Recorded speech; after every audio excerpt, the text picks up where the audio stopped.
Hello, everybody. Welcome to an episode of Dungeons of Deadly Delights. I'm, of course, Rob DiLauro, and with me is my lovely wife and the woman who probably wants to put me in a bear suit, Melody. Melody, what's going on? Sometimes. Yeah, mostly. Yeah. Nothing much, just chilling on this summer solstice night. Yeah. Yeah, which is, we're clearly, we're not filming during the sun because of lighting or whatnot, but this is the summer solstice right now. Happy summer to everybody. But we actually wanted to do an episode that we're calling Folk Screams for the May Queen in honor of the release of the director's cut of Midsommar, which is coming to IMAX. I think it's for one night. And also, just to celebrate the actual solstice itself. Mm-hmm. So we picked a good bit of folk horror for everybody to talk about. And we really hope you like our list because it's interesting. If you're not really familiar with folk horror, it's basically just... it feels very kind of rural, I guess, to a certain extent. There's countrysides involved. It's a more, kind of like a fable aspect when it comes to horror. So it doesn't necessarily have to be people in overalls or anything like that, but it does feel very more naturalistic when it comes to, horror, family identity, that kind of stuff. Yeah, for You know sure. what I mean? What do you think of our list tonight? I am super stoked about our list. Yeah, I think it's a fun. really good list. So before we start, thank you again for your continued love and support. Please like and subscribe and help us with the algorithm. We are going to start our episode, Folk Screams for the May Queen, with our first Deadly Delight tonight, which is a very... It's not a known film in the genre. It's actually a very, very small indie, but I really enjoyed it. And it's called Pyewacket. Stars Laurie Holden of The Walking Dead, who is a great actress, and she does a really incredible job in this. Yeah. What did you think of Pyewacket, Mel? I think this was a super good movie, super stellar. So, you're dealing with a family who just lost their husband, the father, she lost her husband. This woman is going through the mourning process, and the daughter is very she's very goth. She's a metalhead. She's a metalhead, goth, punk. Yeah. Punk ass, pain in the ass. Mm-hmm. And regular teenage girl. Right. And she's getting into the occult because that is what she's interested in, makes her happy. And her mom decides to up and leave, to move out of the house that she had lived with her husband with because she couldn't move on. Mm-hmm. So they get this house out in the woods, out in the countryside, it's in a wooded area. Yeah. Mm-hmm. And her mother's trying to just move on. Right. And the daughter gets really pissed off and really upset, even though her mom's driving her back and forth to school, making sure she's staying in the same school, and the daughter decides to do a ritual out in the woods and call upon a spirit called Pyewacket. And that's the thing, she's a really damn mother. No, I just wanted to say that, that's the thing. She's a really damn good mom. You know what I mean? She's just she's broken, like you said, clearly. She just lost the love of her life. She's trying to make changes. Every time she, steps in their old house, she feels this spirit around and whatnot, and she needed to make a change. Right. You know what I mean? And this girl is just absolutely unwilling to do anything that the mom needs to do. For her own, her own stress. I need to go smoke pot with so and so, and fucking right. Because I need to go hang out with my friends. Shit, yeah. So this daughter does this ritual and calls upon summons the spirit called Pyewacket to kill her mother. Mm-hmm. Because she wishes her mother was dead over her father. Of course, her father's not going to be able to come back. Mm-hmm. And she tells her friends about it, and the one friend was like, "Dude, that's so fucked up, man. You're trying to kill your mom. Yeah. That's fucked up." Yeah. And then she realizes she actually summoned this thing. And here's a spoiler: Leah, the young girl in the movie, not a likable person. No, not a likable You're not. person If you like this character, then you're missing the point. So, really messed up things start happening around the house, and she ends up having a friend come over. Although her mom does say something about, like, if I wish I didn't have to continuously look at your face because I, see him every day. You know what I mean? Yeah. She does look a lot like her dad. Yeah. She looks a lot like her dad. Nothing like her mom. That was really messed up. And she apologized for that. She did admit that, that was very wrong, what she said. So... she has her one friend come over, and they wake up the next morning and they can't find her friend, and she's in the car freaking out, like, get me out of here, I don't want to go back in that house. Because she wanted to see, like, is this real? Did you really summon the spirit? Yeah, it's real. You really did summon the spirit. Yeah. So this girl, she obviously is like, oh shit, I fucked up, this is real. And she gets a hold of this author that talks about curses and hexes and summoning demons and stuff like that. And she's like, well, what do I do? And he's like, well, you have to do this spell backwards. In reverse. In reverse, completely. Exactly what you did, in reverse. Well, she starts to do it in reverse, and she stops because she sees her mom dead. Dead in the woods, yeah. In the woods. And then all of a sudden she hears her mom calling her, and she's like, what? And he did warn her, don't believe your lying eyes. He ends up having a battle with this actual Pyewacket creature. Well, come to find out, that whole dead body, that wasn't her mom, that was Pyewacket. To stop her from doing the reversal. Well, let me stop you right there, because basically, like, just like Book of Shadows, Blair Witch 2 or something like that, this all could be implied. You know what I mean? Like, there's actually not a spirit there. And I think, without getting into the ending, like, that's kind of where it leads to. Like, is she just crazy? You know what I mean? Did this little girl just lose her mind, or was there really a spirit? You know what I mean? Right. This was a very stellar movie. It was an easy follow, an easy watch. Like, you can get sucked into this movie and you can thoroughly enjoy it. When you watch something like this, do you feel like you relate to it at all? No? The mother-daughter dynamic or any of that stuff? No? Oh, okay. Moving on. Our next deadly delight when it comes to folk horror is, one that a lot of people know about. People are excited about Tim Burton's sequel to Beetlejuice. We talked about that. You can see our review on the channel right now. Yes. In our trailer terror section, which is actually something I'm going to be talking about at the end of the show, when it comes to splitting up all our categories and stuff for you guys. This one was a film that was going to be directed by a famed effects artist, and he wanted to do like a slasher film where like somebody died like every 7 minutes in the movie. You know what I mean? I feel like somebody did die every 7 minutes in this movie. But it didn't have the same feel as this, you know what I mean? Like in terms of the actual like aesthetic and stuff. And this was actually the first time where Tim Burton got to work on something that was like, I don't know, a little out of his wheelhouse, I think. He did a really good job with this, though. Like this, you get sucked into this one too. Like, talking about Sleepy Hollow, of course, Handsome Johnny was cast in this movie, just like he's cast in most older Tim Burton movies, and in all Tim Burton movies. Yeah. So he actually wanted to play Ichabod Crane with like a crazy nose and like spindly fingers and stuff. And all the producers and studios were like, no, dude, you're hot. Fuck no. So he decided to take the Ichabod Crane character, who in the story, of course, was the Washington Irving story from our childhood that we probably heard like numerous times in school and stuff. Actually, there was a Disney movie called Sleepy Hollow. Do you remember that one? The cartoon. Yeah. That was cool, right? But anyway, Ichabod Crane, even though he's a detective in this movie, like Johnny wanted to make him kind of girlish. Like, you know what I mean? Like, he's very squeamish. He, like, faints at the sight of blood, that kind of stuff.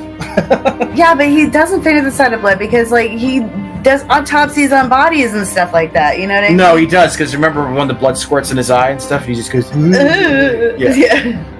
yeah, so he wanted to not be the action hero. You know what I mean? So they agreed to that. So this was an amazing movie. Brutal even for Tim Burton standards. Oh, this is a super brutal movie. What did you think of Sleepy Hollow? Okay, so with Sleepy Hollow, this Johnny Depp's character gets called into this town because there's been some murders. And it's a Dutch village or something. Yeah, and he is in so much trouble. Like his magistrate is sending him out there because he's just a mouthy little shit, and they just want to like get rid of him. So he brings all his mechanisms, which, considering this kind of like the story, it's just the narrative for Hot Fuzz, where they wanted to get rid of Simon Pegg. Yeah. So, but, like, he's going into this town to find out what's going on. This older lord and this widow had been murdered. And come to find out that this older lord and this widow had actually married, and she was pregnant. And the whole thing gets twisted. Like, he's staying with this one family, and there's this beautiful daughter, and played by the wonderful Christina Ricci. Of course. And it was a bit young for Johnny Depp, even for that movie. You know? Yeah. So the whole twist of this is that the Headless Horseman has been summoned by a witch. And we don't know who the witch is. During the Revolutionary War, apparently there was, British soldiers actually had these Hessian soldiers, which were actually like soldiers derived like from Germany and stuff. And they're super brutal. Yeah, super brutal. And this witch is actually he lost your head or you'll be dead. He lost his head. So this witch had actually summoned this Hessian soldier to actually take out people that were in her way. Okay. And I totally want to just like sum this up look, quick. the thing about this movie is that it's a very, very dense story. You know what I mean? When it comes to familial connections, when it comes to because the girl's mom realty, it's like the daughter. Her mother is actually dead, so it's her stepmother that is in the household, and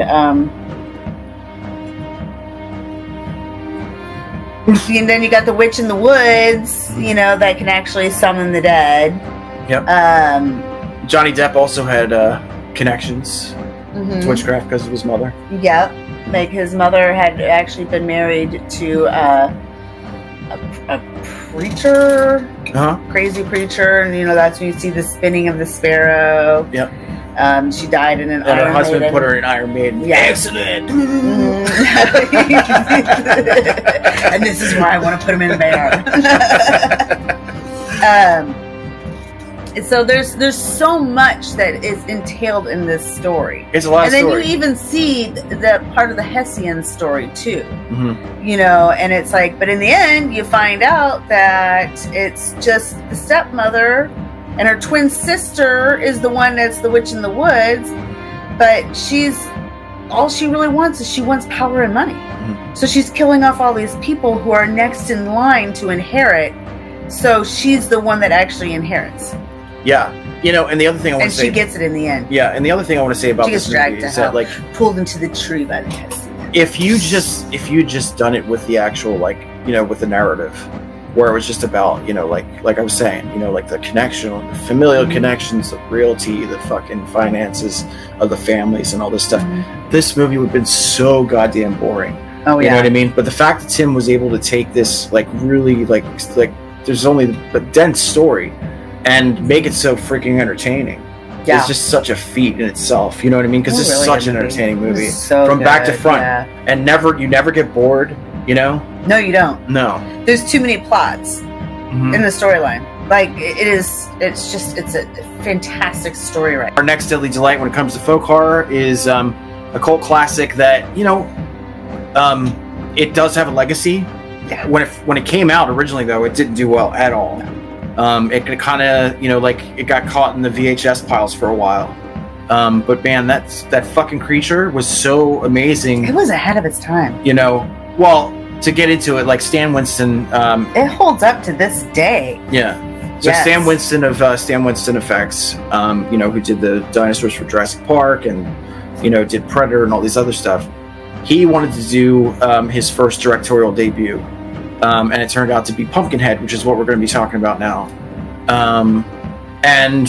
It was just a perfect storm because he already knew effects. And, even though this film was, so low budget, it saved so much money because this guy knew exactly what he was doing. Yeah. Pumpkinhead, Mel, what do you think about this movie? This movie hits you right in the gut. It really, really does, because this is like, I think this probably takes place up in the mountains somewhere.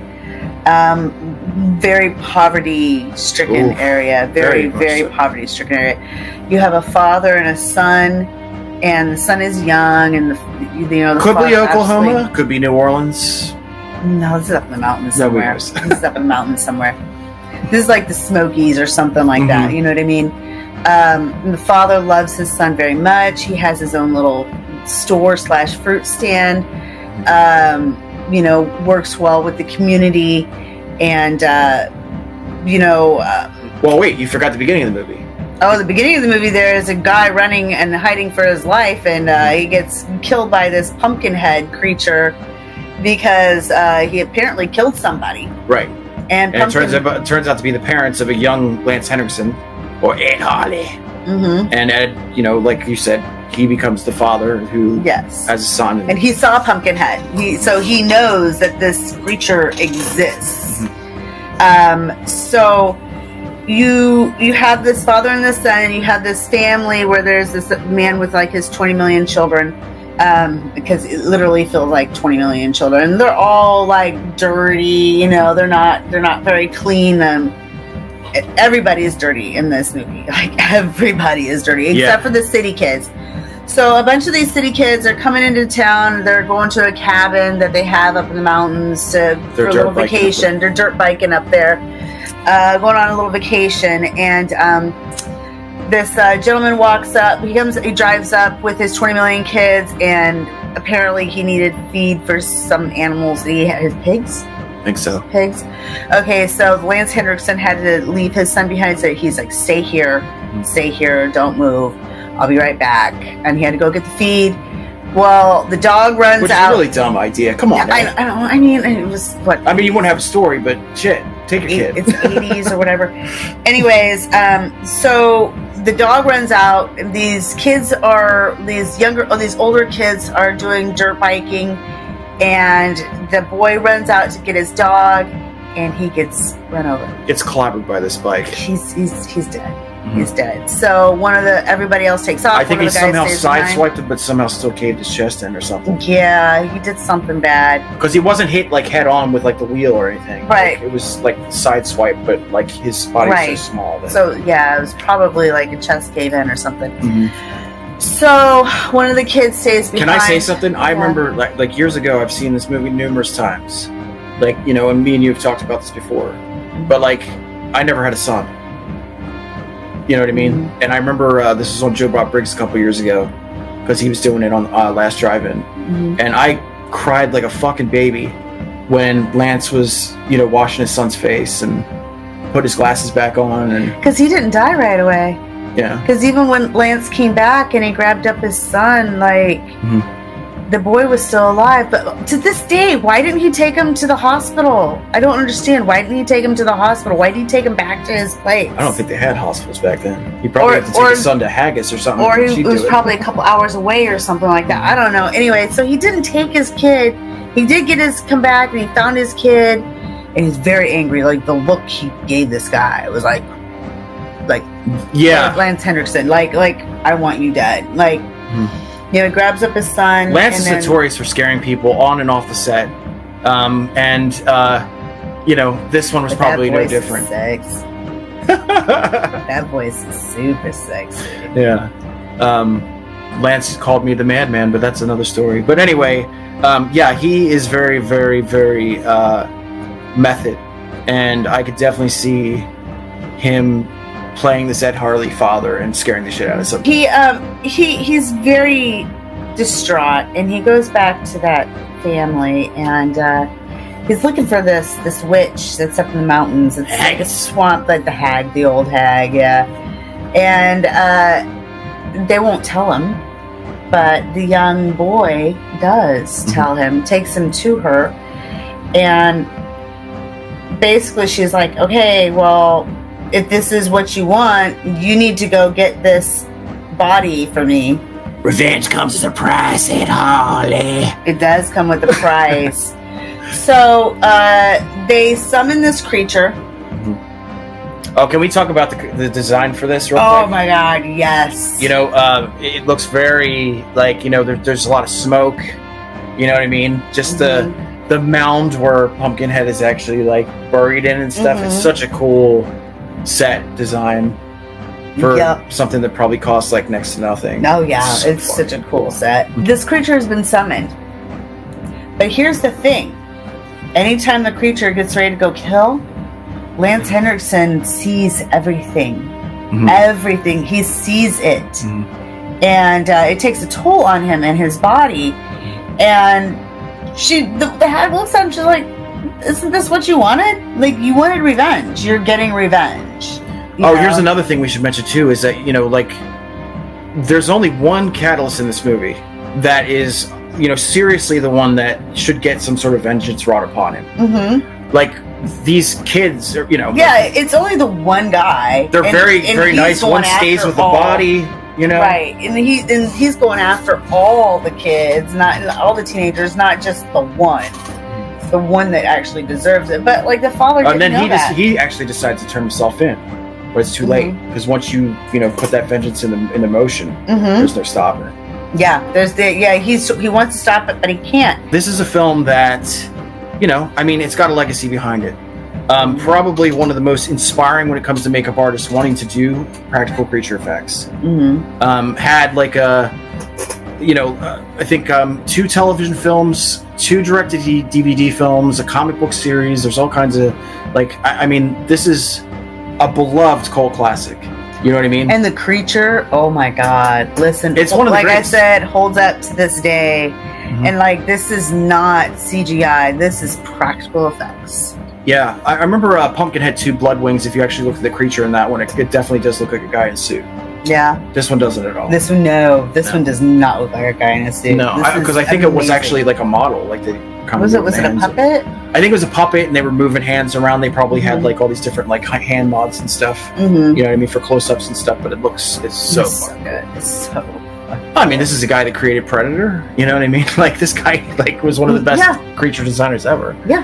And it shows in this movie. Our next deadly delight when it comes to folk horror is we're actually going to get into 3 what I would call modern masters. Starting with Osgood Perkins. If you're not familiar with Osgood Perkins, he actually did The Black Coat's Daughter.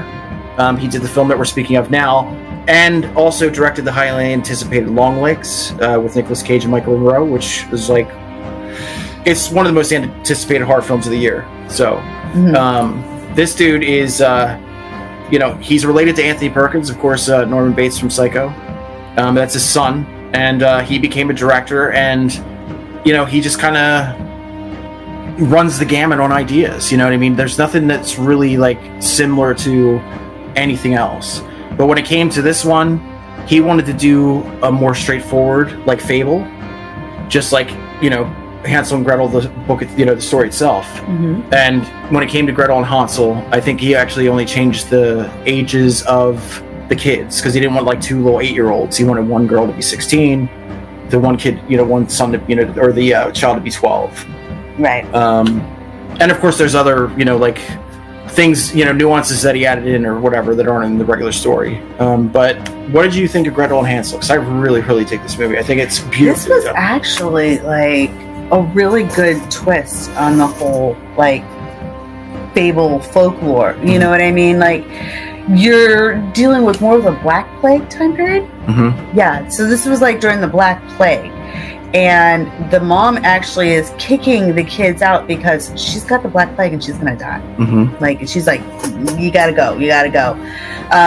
Tries to get her daughter a job working with a lord, and he's a pervert creep. So she's like, no. So her and her brother end up, going off, and they end up eating these mushrooms. And they get high.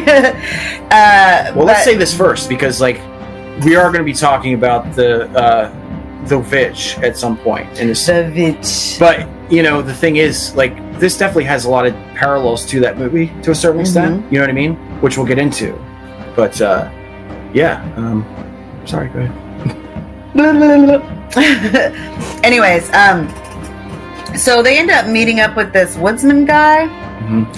And he feeds them, and then he sends them on their way. And of course, her little brother has an axe. He wants to become a woodsman. So they are going through the woods. They're trying to get to a certain area so they can actually work and make money and survive. They're starving. They're starving. They are starving. Yeah. And they end up finding this house, and they can smell food. The ribs are touching. Can't hardly wait. So, they smell cake. Yeah, they do.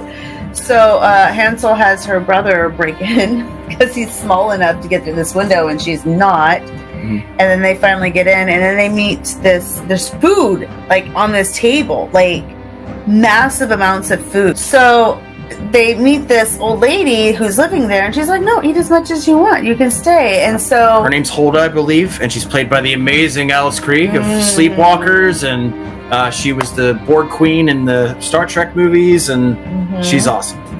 Very, very, very fantastic actress. So anyways, she tells them they can stay. And like there's things they could do around the house to like earn their way to stay there. So Gretel's like, yeah, she's totally digging it. She's learning stuff from this woman, and learning about the woods, learning about magic and making tea. Yeah. And her brother and her end up getting in a fight, and her brother runs off. And that's the rub of the story, because if you remember in the actual book, or the Aesop's fable, Hansel and Gretel were both basically like they were doomed to be eaten.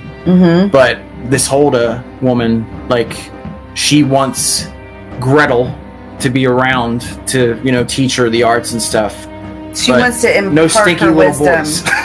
Yeah, she wants to impart her wisdom onto Gretel. She has to eat children because of a situation that happens in the beginning of the movie that involves her past, and a daughter who did something really terrible to her. Yeah. And so Gretel is enjoying learning the knowledge, but she's not enjoying the fact that her brother has just disappeared. Now she wants to find him. And can we give away the ending?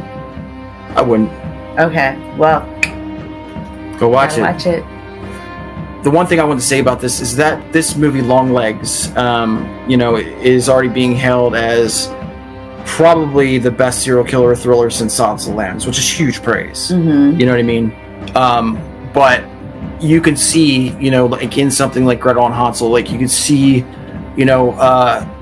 Osgood Perkins, like his creativity. You know what I mean? In terms of, just lighting. How certain scenes are set and stuff like that.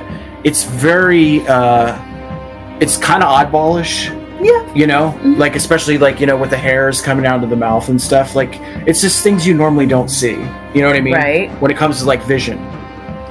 So yeah, this is the black fingertips. Yeah, that's right. Just like what riding the broom really is. Just like Scarlet Witch, Alice Krie's character has black fingertips, which is to say that you're plagued by evil. So our next Deadly Delight is another modern horror master, in my opinion, who is coming out with Nosferatu this year, with Bill Skarsgård playing Nosferatu. This is going to be interesting. But Robert Eggers grew up in Massachusetts, and he remembered stories about witchcraft and all this stuff. But also, he's always been interested in history. So when he decided to come up with the idea for this film, he said the only way he would do it is if it's absolutely 100% authentic. Now, is this based off the Puritans? I believe so. Okay. I believe so. Or the Shakers? I think the Shakers or the Puritans, something like that. But like he only said he would do this if it was absolutely 100% authentic, which is just like that's a staple. Like when things like The Lighthouse came out, you could see the same kind of thing. You know what I mean? The costumes were absolutely like original and authentic, and he. And by the way, we are talking about the Witch or the Vitch. The Vitch. Which is actually it's the terminology that he wanted to use on the poster to give it a little more oomph when it comes to the actual history and stuff. I think there was an old witch tome or something, and that's kind of like the vernacular that it used, like the Vitch instead of the witch. You know what I mean? But yeah, this is This is a masterpiece. I remember, like, first of all, we were introduced to Anya Taylor-Joy for the first time. And also, just the fact that, I remember when this movie came out, there were so many people saying it sucks, it's boring, it's fucking this, it's da-da-da-da-da. But I absolutely fell in love with this movie from the start, as I'm sure you do. This movie is not boring at all. No, absolutely. It is amazing storytelling. This poor family is kicked out of their community because their father is too proudful and can't apologize. And they're stuck out in the mind you, this is like they're like Puritans or Shakers or Quakers or I don't know, but they're like I think honestly they were just kicked out because they were a real bummer. The dad was real like hardcore Puritan religious. So this family is kicked out into the wild. They find this clearing that's right next to woods, and they set up their own little. I want to mention something when it comes to this. When it comes to that actual house and stuff, and the barn house and all that stuff, the stables and stuff. All that stuff was created by an actual historian. That's how accurate Eggers wanted to be with this movie.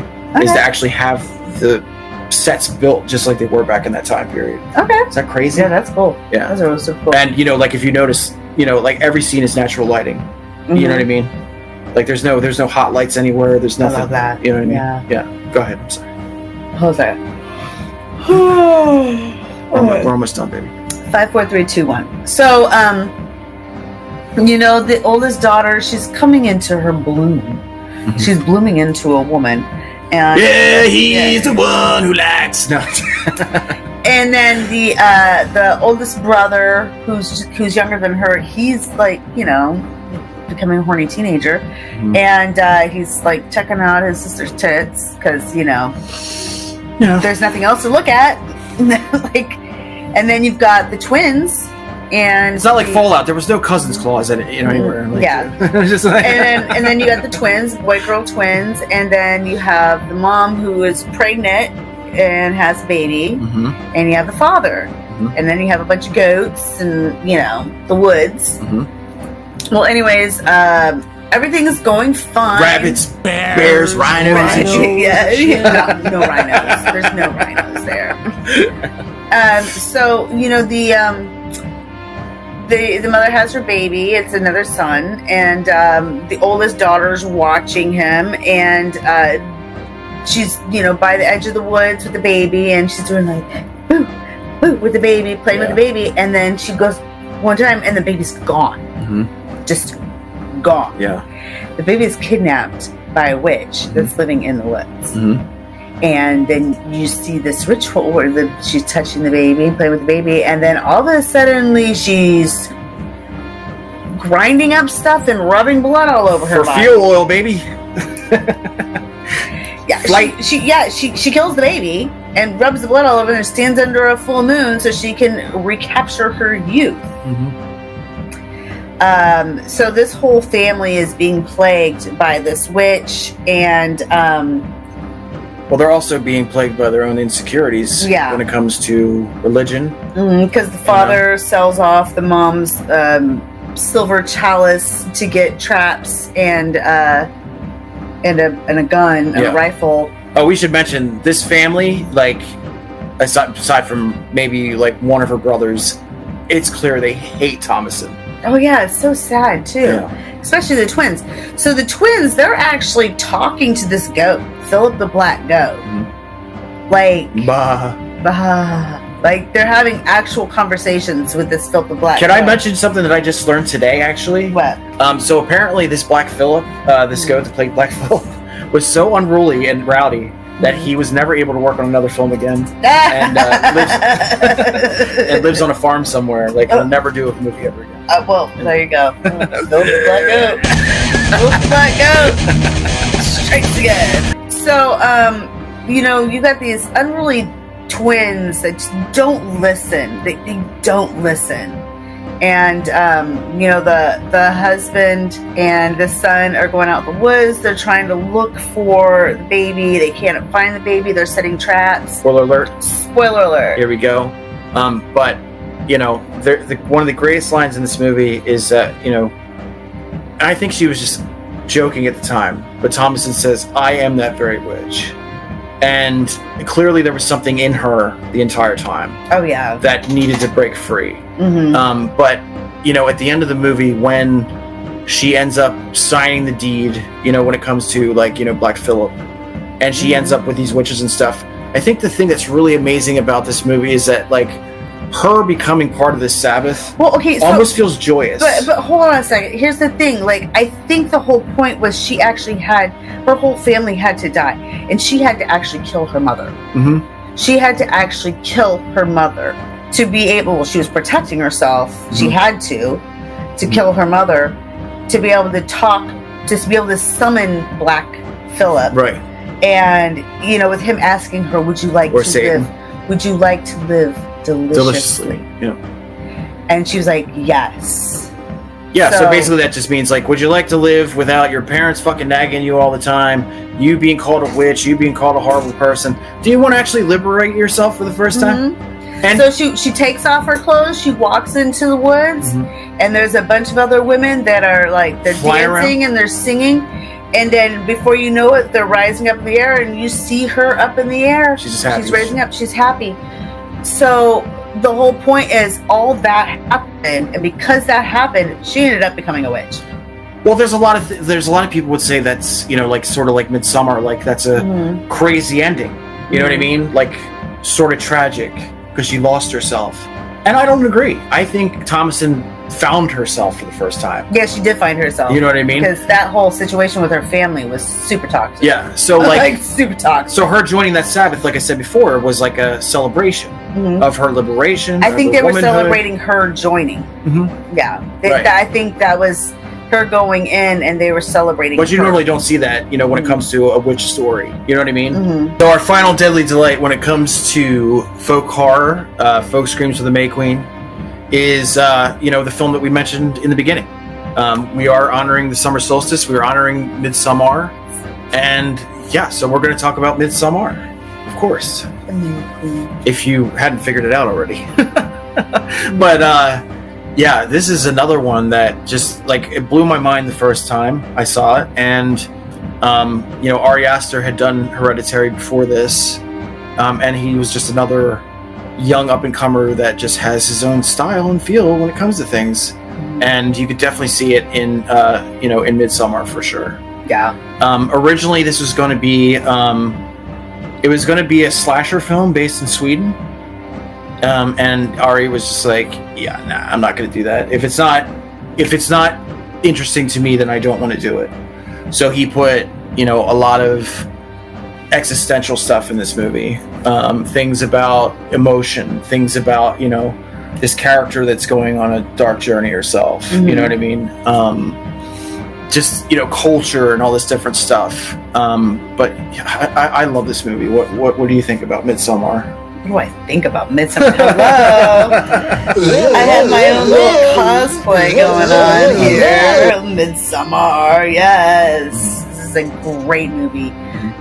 This is definitely about a community that has a very pagan lifestyle. Mm-hmm. Their culture is very different, and they Harga. Yeah. Actually, this is actually really interesting. This is also about. We found out my wife was Swedish only a couple of years ago. Not Swedish. I'm 4% Finnish. Isn't that the same thing? No. Okay, whatever. Because I finished you. Okay, so there's this young girl who ends up losing her sister and her parents because her sister decides to kill her parents and commit. But she is an absolute hot mess express. Her boyfriend is really wanting to break up with her, but he feels like it's never the right time with her because she's a hot mess express and she's constantly leaning on him.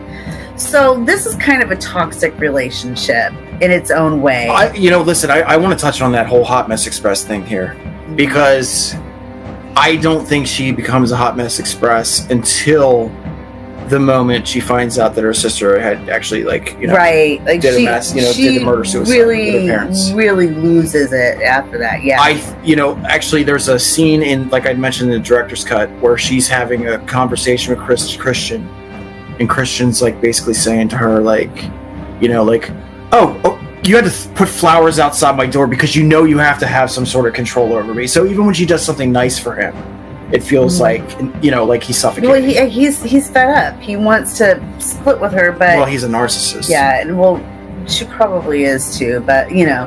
Anyway, so the whole point is... There's a deep psychology in this movie. Yeah. You know, who's better than the other? You know, some people would obviously they would, you know, gravitate towards Florence Pugh and go, hey, good for her, but she's got her own stuff going on. Right. Like, so there's this group of guy friends that want to go to Sweden. And the one guy's like, you know, I'm inviting you to come to my village for our festival that we're having. Yeah.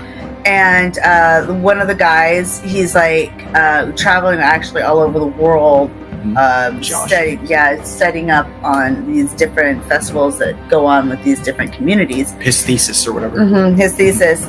So these are all college students. So then Christian tells his girlfriend, like, hey, like, we're going. But it's very clear when she comes into the, you know, I mean, she's probably been seen by his friends before. Mm-hmm. But this Swedish friend, it's very clear in the beginning that he's got something for her. That he likes her. You know what I mean? Yeah, he totally likes her. Is there a possibility, and this is a very, very big if, do you think the Harga may have had something to do with her sister's mass suicide situation to get her to... that just seems that's too far-fetched. Yeah. No, I think it was circumstance. Mm-hmm. And I think that he actually was okay with her coming because maybe he wanted her to become his mate. Mm-hmm. Anyway, so they end up going to Sweden, and the guys are like, oh, why are you bringing her? Blah, blah, we can't have fun. Blah, blah. And Christian's like, oh, just chill, you know, it'll be okay. So they go there, and then they all trip on shrooms. Yeah. So here's the thing with they're out in the middle of nowhere at first because they have to wait to get into the gates. Right, and so they're constantly taking something through a drink or like, so you don't know, like, are they actually seeing things or are things really happening? Mm-hmm. Because, you know, like, this movie is kind of like being on a trip. It definitely is. Yeah, like watching a trip. It really is. So the one thing, I don't know if you noticed this or not, but when they finally get to the gates of the Harga, you know, you can call it a cult or whatever. I think it's just, you know, like, I don't think it's a cult necessarily. I think it's just like it's old a pagan customs, community, right? Yeah, it's a pagan community. It's just the way, you know, things used to be, and that's what they follow. That's the doctrine that they follow. I think cult's like kind of a dirty word when it comes to it's like an old, like they're like old world, old school beliefs. Yeah. But when they come in, they say to everybody, they say to Christian, welcome, welcome, welcome. Did you notice they tell her welcome home? No, I didn't notice that.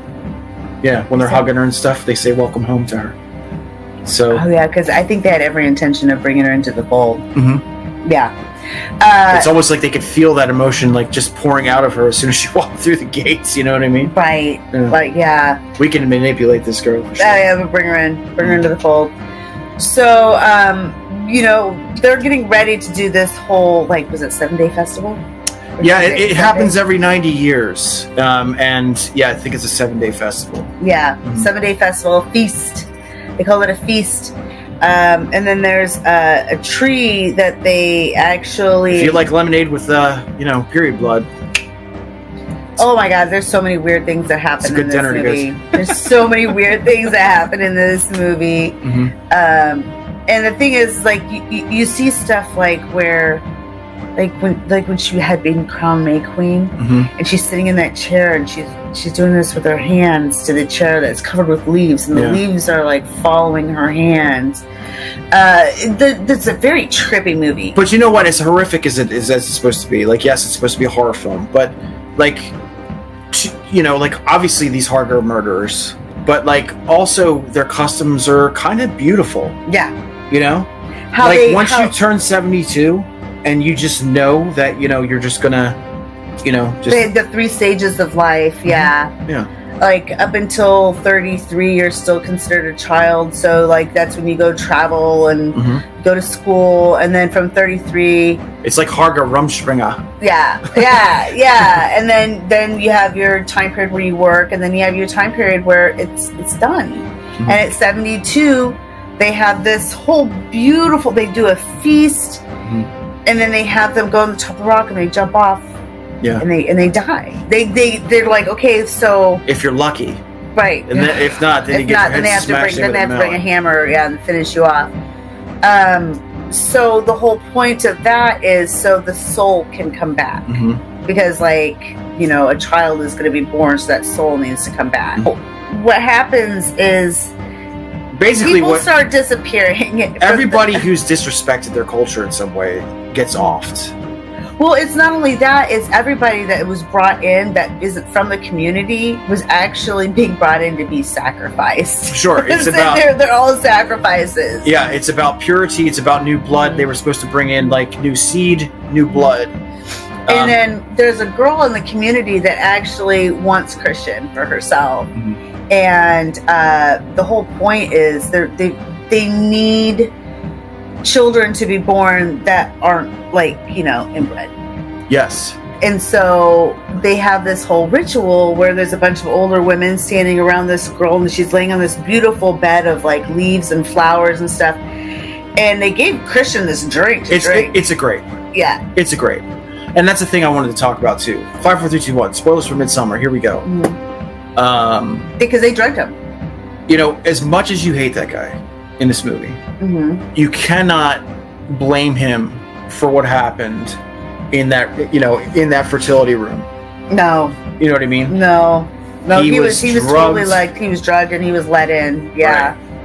He was let in. But from obviously from a girlfriend's perspective, you look through that keyhole, it's cheating, right? Well, so he ends up having sex with this girl, and they're having their thing. Well, his girlfriend, the May Queen, because she won for the whole dancing contest around the pole. Yeah. She's off doing something else. Was it basically like a mosh pit with all these girls in sundresses and stuff? Yeah. She's getting absorbed into this community, and it's something that she needed. It's something she actually really, really needed. Well, she's literally weighed down. I think even the flower the flower cape becomes like a metaphor where she feels like you're tied down. You can't move. You know what I mean? Like you're planted here. You know, like you're not. Yeah, you're not going anywhere. Yeah. You are a May Queen. You are a goddess. You stay now. So in the end, are we allowed to? Yes. Spoiler alert. Spoiler alert. Okay, so in the end, she's given a choice between her boyfriend, who's been drugged. Of course, he's drugged. He can't move. He can't speak. And he's in a wheelchair. And then there's another guy from the community, and she has to choose the last sacrifice. Of course, she chooses Christian. Like, yeah, screw you, buddy. Like, I'm done with you. I think that's only one thing that I didn't care about this movie. Like, the lottery thing seems a little out of place. Yeah. Yeah. But it's that's their community. So in the end, they put him in. They actually have a live bear that they kill, they gut, and they stuff him in this bear costume. They put him in the middle of this like temple, the steeple-shaped like building. They do drug him so he doesn't feel a thing. And all these bodies are put in there, and then two of the people that are from the community that are still there, they don't drug him. He's already drugged. No, Christian was drugged. The one guy that was they had chosen, these drinks. There's two guys that were chosen. Remember, he says, "No pain, brother, no pain." And then when the fire, hits the one guy, that's when he starts freaking out, and they start wailing like ah. And the two guys that had. But Christian was drugged to shit. Like he didn't feel a thing. Yeah, no, he was. Yeah. So they light the place on fire, and that iconic smile. Yeah. And she's like, fuck you. Yeah. But the thing is, for me personally, I don't want to get too much into it, but like where you felt like there was a joy in the witch when she finally becomes part of the Sabbath. this is tragic because Danny is just, she's just lost. Oh, she's totally lost in this cold. Yeah. You know what I mean? Like her mind's completely gone at this point. Yeah. Like any semblance of self. I mean, look, there's two ways to look at it, I guess. Like you can look at the familial aspect or whatever, but it took her being part of this whole murderous, like pagan situation for her to finally find herself. And that's just really, it's fucked up, right? It's sad. It's kind of funny. Sorry, I'm laughing. Well, that's the thing. Ari Aster, he's said numerous times he thinks Hereditary, Midsommar are comical. Yeah. It's kind of funny. Sorry, but yeah. That is our show, guys. Thank you so much for your continued love and support. We said before, please like and subscribe. It definitely helps us with the algorithm. We love you. We really do. Come back. We did want to mention before we go here that we are very excited to actually have new categories when it comes to the channel. So our review sections will have one for trailers, which is Trailer Terrors. Our review section for movies will be Critics from the Crypt. We have a watch along that's starting next week, starting with Ty West's X, and that's called Blood and Butter with Melody and Rob. Really excited about that. We're actually going to do some movie watch alongs and stuff. Maybe we'll do some other stuff with that too. And then, of course, every 2 weeks we'll have the Dungeon of Deadly Delights episodes for you guys. And, in honor of Maxine, which we're so fucking excited about, like I can't contain myself. Join us next time when we have our first actual dungeon retrospective. And we're going to be talking about the work of Be a Goth. So, till then, scary later. Talk to you soon. Bye. Deuces. Love y'all. Bye. Happy solstice. A24 presents the follow-up to a film that possessed a nation. The Puritan 2. Cut! The blood's wrong. Molly Bennett, meet Maxine Minx. Pleased to meet you. Sorry. We've all got blood on our hands now. The past ain't finished with you, Maxine. Ain't nowhere to hide. There's show business. You never work in this town again. Maxine, what are you hiding? I've seen the devil stalking me. I can feel his power.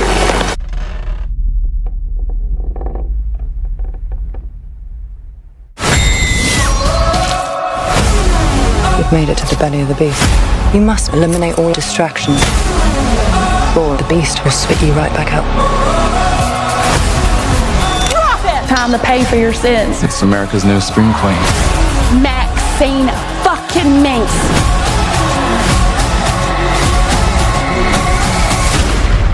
Nicely done. Thank you.